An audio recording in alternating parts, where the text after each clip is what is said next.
guys see episode 4? I just saw episode 4. Episode 4, man. Did you guys just see episode 4 of Ahsoka? Because I just saw it, and there's gonna be some spoilers in this video, by the way. But this show is really coming around for me. I think the first 2 episodes were fun, they were okay, they were about average. There's a lot of background information, world building. It was some really cool stuff for, lore nerds like me, or people who are fans of Rebels. There's a lot of cool little details here and there that I liked. I didn't want to recommend the show then, because I felt like it still wasn't objectively amazing yet. Episode 3 was really tight. Tight, yeah! It was classic Star Wars. It was classic Dave Filoni paying homage to the stuff that he really likes. But again, Dave Filoni is good at doing this, but it's definitely not Dave Filoni stepping outside of his box, something that he really rarely does. He never really takes big chances, although you're starting to see him do it more and more and more now that he's involved in this live action, now that you see a lot of his animation stuff connecting to the live action. I'm actually starting to see what his plan was all along, and it's exceeding my expectations, let's just say that cautiously. So again, spoilers from episode 4, but episode 4, wow. This is why we're here. That was a good episode. I really enjoyed it. I mean, everything from the lightsaber battles. Like, I know some of the previous lightsaber battles, especially like the first ones in the first episode, were not that great. I don't know if this was done intentionally just to build up to this moment. I think a lot of people out there are talking about how Rosario Dawson looks a little bit slow. She's like 44 now. Ahsoka's also old. They're both old. They're not moving quite as good as they used to, but this Balon Skoll Ahsoka fight was good. It was like really solid. I mean, Balon Skoll's old as hell too. I mean, Ray Stevenson, rest in peace. Yeah, the guy's stiff, very minimal movement when he's blocking shots, but I just like the choreography. I gotta take a closer look at it. We can do a deeper analysis of that later maybe. But I really enjoyed it. That's my hot take. I enjoyed that duel a lot. But what I love even more is this kind of moral grayness we're starting to see from Balon Skoll. We already saw this in a previous episode where he says the following about killing Ahsoka. To kill her would be a shame. There are so few Jedi left. Sentimental. The point is, he isn't a complete monster yet, and that makes him unpredictable in a lot of ways. It didn't need to come to this. Just makes things so much more interesting than, oh, I'm the big bad evil guy and I'm the, pure good light guy. I love moral grayness. I think it really reflects the times we live in, the people that we surround ourselves in. It reflects the real world. And in a way, Balon Skoll kind of reminds me of Dooku while he was also in his own transition towards the dark side. Will he go completely to the dark side, or will he redeem himself later on in the story? We don't know. But I love this kind of open-endedness to where the story can go. But then at the same time, you have this dynamic between Sabine Wren and Ahsoka Tano, which I think is also very interesting. Both of these individuals clearly really respect and maybe even love Ezra Bridger, and they both obviously want to see him again, but Sabine, who isn't a Jedi, she's a Mandalorian, she's a rebel, she's always done things her own way, and clearly she's willing to do whatever it takes to get Ezra Bridger back. And I think that's a very Anakin Skywalker thing to do. Ahsoka Tano, ironically, has to play the master in this relationship. She has to be the one who acts more like a Jedi, more like the institution that she actually ran away from. She has to be the person who says, no, don't put your emotions and feelings ahead of the greater good for the galaxies. If we can't make the journey to find Ezra, then no one should. I really love this setup right now. The bad guys are kind of acting more morally gray and honorable. The good guys, supposed good guys, are kind of fighting back and forth with each other about what their values are. Like, are you trying to protect the galaxy from Thrawn returning, or are you trying to save the people you love?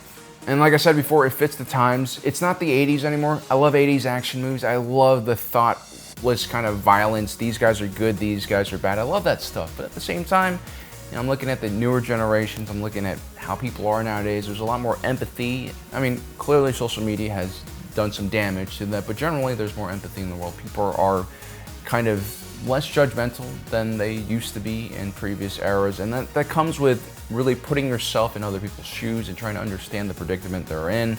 And I think this is kind of like the message that Filoni's pushing, that Disney's been pushing, and I think it's actually a very positive thing. Yes, some of the woke stuff is kind of annoying.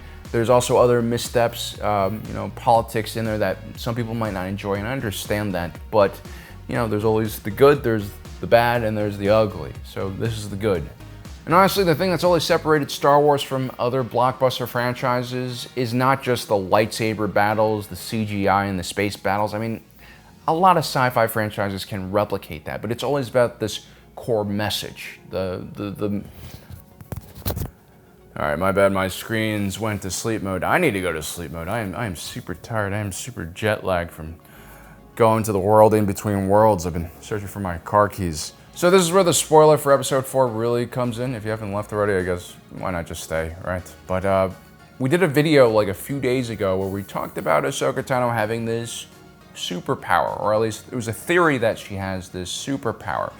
And this goes all the way back to the Clone Wars when she was she journeyed to the planet of Mortis, where these Force Gods were. This was a really weird and strange episode, but now looking back, it all makes sense why Filoni did this. He had a grand plan. He seeded all this. It's impressive, whether you like it or not, whether you think it's a little bit too magical. I would get if you think that way. That's a whole different issue, but clearly this guy has had a plan, which, in the Disney era is pretty rare. It was also rare in the EU era. I mean, for all those people who think the EU was that much different from now, in all honesty, Star Wars has always been chaotic, especially when multiple people get involved. So anyway, Ahsoka goes to this planet of Mortis, and she essentially dies. She gets possessed by a Force God known as the Sun, who's the embodiment of the dark side. It's terrible. Ahsoka ends up fighting Anakin and Kenobi. It's a whole freaking scene. And at the same time, the daughter, who is the embodiment of everything good, the light, is mortally wounded also by the Sun. He's completely out of control. He's imbalancing the Force on the planet of Mortis, and there's a risk that this will spill into the larger galaxy. With the daughter's last dying breath, what does she do? She gives her life energy to Ahsoka and essentially revives her. And in a way, we theorize that she gave her own essence to Ahsoka, and therefore Ahsoka becomes kind of the pure embodiment of the light side. Later on in the novel Ahsoka, for instance, she calls herself Ashla, who is the Force God that embodiments the light, right? And at the same time, when the daughter dies, her companion, Morai, which is this owl-like creature, begins to accompany Ahsoka everywhere as well. A lot of people see Morai as the spirit of the daughter. And through the rest of Ahsoka's journey, that owl was always there and kind of guiding her. Now, decades later, before the Galactic Civil War starts, Ahsoka encounters Darth Vader on the world of Malachor. They have this epic duel, and Ahsoka basically is about to get killed. And what happens? Well, Morai and also this other spiritual animal called Doom, he's a Lothwol, finds Ezra Bridger, brings him into what's known as the world in between worlds. So this is basically some other dimension which serves as kind of a hub world to many different locations in different periods of time. I'm pretty sure this was built by the Celestials, who again were godlike in their manipulation of the Force. They just understood things about the Force that really no one did, and so they could create crazy stuff like this. And Ezra Bridger is walking around in the world in between worlds, and he starts seeing all of these shatter points. Shatter points are basically very important moments in history where if things go one way, there's a huge impact on the world, and if things go another way, there's a huge impact on the galaxy. And of course, Ezra Bridger is guided by Morai to one portal. He sees Ahsoka about to get struck down, and he pulls her out. So by this point, Ahsoka has already escaped death twice. She's died and she's come back twice. Well, the second time she didn't actually die, but she was saved through a really kind of strange way. Now you have all that background for what happened to Ahsoka prior. Let's go to episode 4. What happens? Well, at the end of the episode, Balon Skoll and Ahsoka face down like we talked about before. Ahsoka's basically trying to grab this orb or map kind of thing that can guide them to Thrawn's galaxy. She wants to destroy it so that no one can get there. And she manages to do this, but she really hurts her hand. Something weird happens. I'm gonna blame it on Death Mirror Night Witch magic. Never mess with that kind of stuff. And as a result, she's disadvantaged in the duel. And, Balon Skoll uses his size and his strength and power to basically overwhelm Ahsoka. Now, I do have to mention, during this duel, Ahsoka does something really strange. She goes with just one lightsaber instead of her normal Jarkai. And like, this is a very small lightsaber, right? And she also adopts form 5, which is the form that Anakin always used. It's the power form. And clearly, Balon Skoll is a big, powerful, bulky guy. He has a lot of strength behind his strikes, and Ahsoka's a lot smaller, so this is not a great form for her to be using. We talked about this more in one of our recent videos where we looked at all of the different forms that Ahsoka knows how to use. Basically, I think she should have used Ataru here, which is a more acrobatic kind of, it's like what Yoda uses basically against Count Dooku. It's a very acrobatic and force-intensive lightsaber form, but it is very effective because Ahsoka is quite powerful in the Force. She's very small compared to Balon Skoll, and she's agile, or at least she used to be. Maybe she's getting a little bit old. But anyway, it's a terrible idea for her to use Form 5 against a much stronger opponent, and he basically just bashes her until she's at the edge of a cliff, and she falls. What happens after is just an insanely smooth and beautiful cinematic transition, like what happens on screen and also what happens in the story. It's just well done. I love this scene.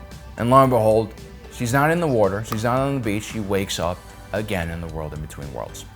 Now, as we mentioned before, Ezra Bridger pulled her out the last time, and he's not here this time. Instead, who does she see? She sees Anakin Skywalker. This is such a great moment. You know, the history between Ahsoka and Anakin it's complicated, but clearly these two individuals love each other, and Ahsoka hasn't seen this guy in this normal form in more than, what, 20, 30 years?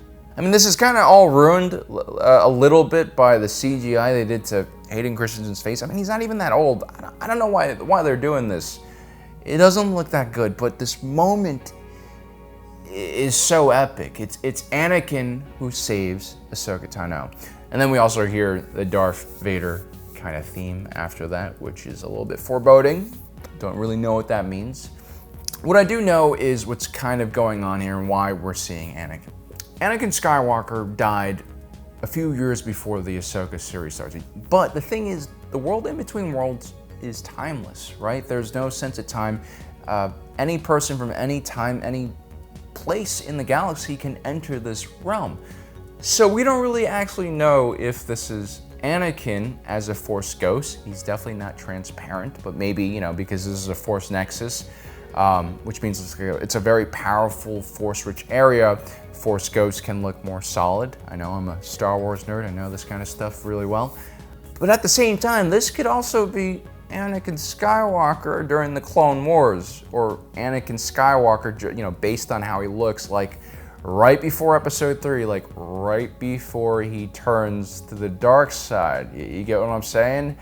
That would be mind-blowing if that was actually the case. I mean, it just opens up so many different avenues. I know a lot of purists right now are probably screaming and ripping their hair out, like, I don't want this. I don't want them to change the prequels. I don't want to change this or that. You know, I really think that's probably not the case. I think this is a Force ghost. But then again, like that Vader sound at the end, dude.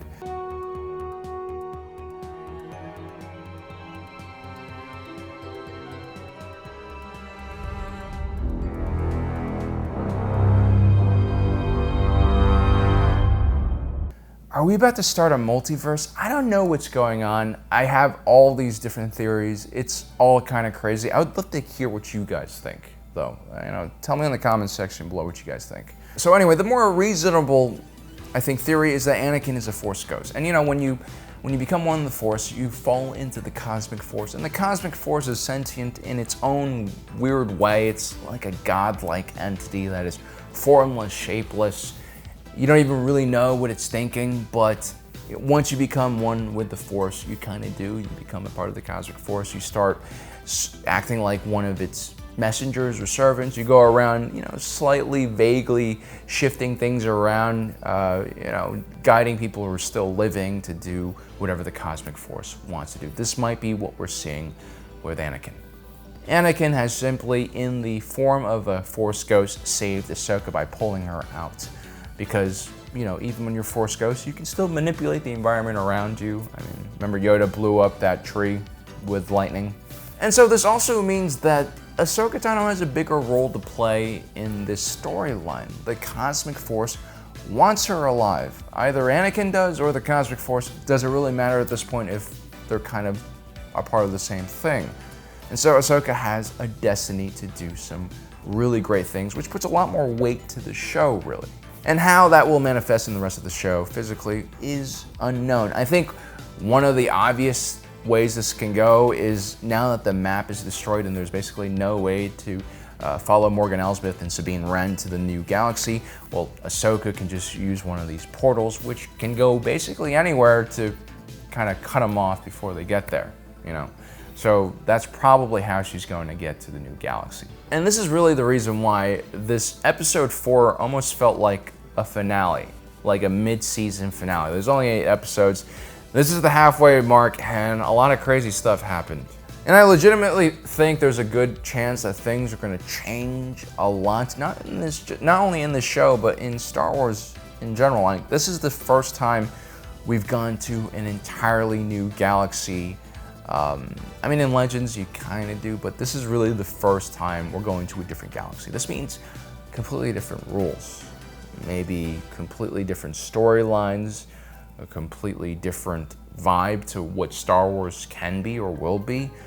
A lot of purists are going to be angry. I don't really know how this is going to turn out. I'm going to wait and see, you know? Hopefully Filoni will be a bit more receptive to fan criticism about the whole sand thing. There's just too many shows based on Tatooine. You know, it'd be nice if we saw more cool alien worlds, crazy alien species, you know, that kind of stuff. Watch me be completely wrong and we just show up on like a blue sand planet. I'll die laughing if that's actually the truth. But you know, I also have this theory, right? So we know that Sabine Wren is going to be in this other galaxy. We know that Thrawn is going to be in this other galaxy. We know that Ahsoka's probably going to make it over there because it is her show. And notice how none of these people are in the sequel trilogy, right? And these are all very important characters in their own way. Why are they not in the sequel trilogy? It's possible they never make it back. And I think it's also possible that Filoni, you know, really wants to create his own Filoni-verse. A separate Star Wars storyline that is separated not by, you know, multiple timelines or anything like that. It's not a multiverse thing, it's just that they're literally in another galaxy. Maybe with different rules, maybe with different struggles.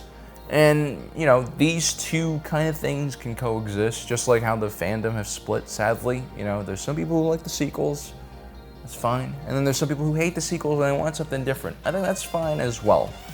Maybe that's a solution that Disney is trying to come up with, because at the end of the day, they're just trying to make money. They want to please as many people as possible. They want to make good content at the same time.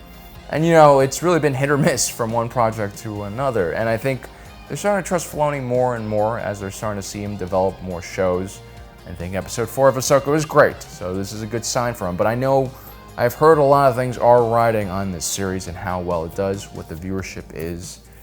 So let's see what goes on in the next, you know, few episodes here. I am, like a lot of people, of course, worried about the whole, you know, traveling back in time, different timelines. I'm a little worried about Ahsoka just respawning every time she dies. You know, it kind of makes her a little bit too powerful, right? But then again, the Force works in mysterious ways, and I do want to see how all of this plays out. And honestly, I am excited that Filoni seems to have an overarching plan. You can hate what he does, you can love what he does, but you gotta admit, he has planned a lot of things along the way, and they're all sort of connecting together. And some of these things were planned like years ago, like 6, 7 years ago. It's impressive, especially when you consider, you know, like the biggest criticism that I have for the sequels is just the lack of an overarching plan for a trilogy, you know?